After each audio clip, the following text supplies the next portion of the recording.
sweetie. In this tutorial, I'll be going over Frankenstein's monster. I am just getting over being sick. Do I, like, maybe sound more like him? Does my sick voice match the character? And you know what, frankly? This is one of my favorite paints. I'll probably be staying in this for like a couple of hours. What is Halloween if you don't watch some of the classic Halloween monster movies? That reminds me, who did Frankenstein take to the prom? His girlfriend. Speaking of girlfriend, this is also a collaboration video with PatrickStarrr, and I will put a link for my Franken wifey right now as well as in the description. All the products that you save are listed somewhere around the video. Please also do not forget to subscribe to my YouTube channel. If you have any questions, comments, concerns, feel free to contact me. I'm starting off by mixing together green, gray, and white body paint. I wanted to keep that greenish gray color inspired by the Wolf brothers, who are amazing body painters. And I'm covering my nace.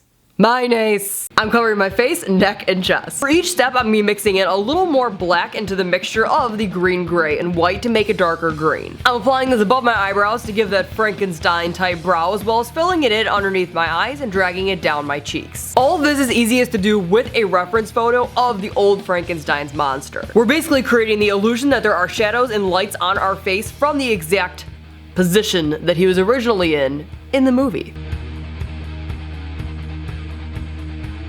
If you've never been on my channel before, I'm sure you're like, this girl has no idea what she's doing. Also continue adding this color on your forehead. I'm then going in with the darker green eyeshadow, applying that to my brow bone, the bridge of my nose, as well as underneath my nose, a smidge. Once again, going back in with a darker green body paint and applying it to the same areas.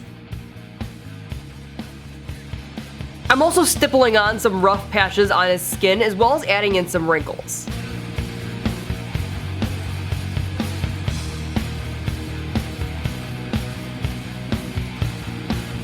To create some shading on my nose as well as on my cheeks, I'm just dry brushing this color on.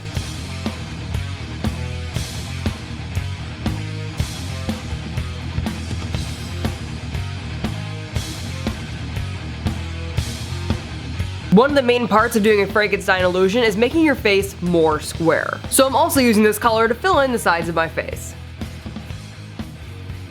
I then mixed in more black body paint into my green paint mixture and filled in the shading around the eyes, the nose, and the side of my face. Around the eyes, it's important to leave one eyelid open a little bit higher just to give the illusion of his eyes. To make your nose appear wider, you can also add some contouring on the sides of it past where your natural nose line is. Using the same color, I'm also filling in his mouth and a little more shading on the face.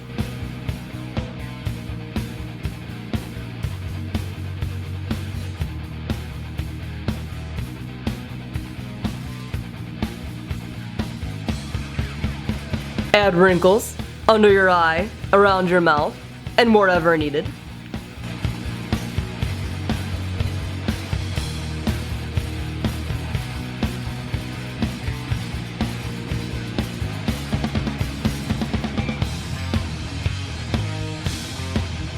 And from there, I'm just generally adding in some shading and some texture to the face. Also be sure to define your jaw. Literally, this is all just highlighting and contouring using shades of green. To create the staples on his head, I'm using gray body paint with a little bit of a white highlight, and then continuing that white highlight on my nose, on my cheek, above my lip,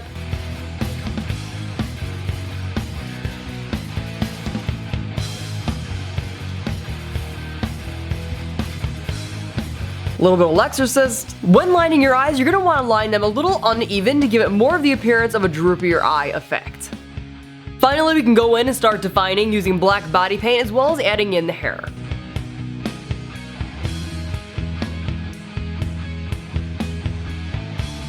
Yes, you do have to stick the black up your nose and change brushes.